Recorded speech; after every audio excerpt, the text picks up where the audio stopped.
Quiero compartir esto con muchos de colegas, de pronto personas que se dedican a este tipo de cosas.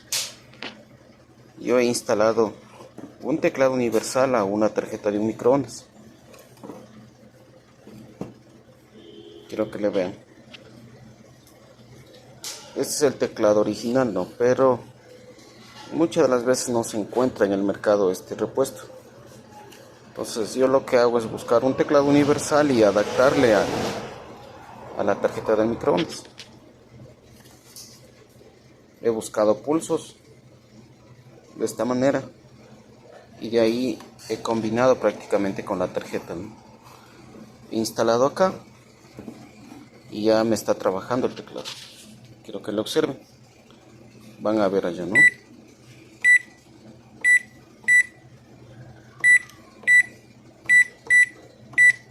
Tenemos todos los números.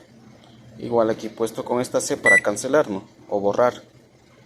Entonces puedo seleccionar 1 minuto a 10 minutos. Ahí está, 1 minuto. Y con la A le doy el inicio o el arranque. Con la C cancelo.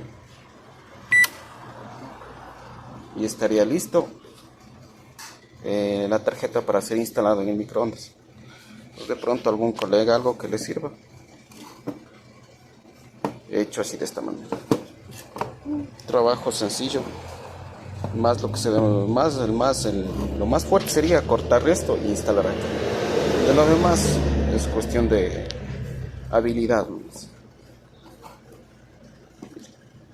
Ya voy a instalar y después les indico cómo quedó en el microondas.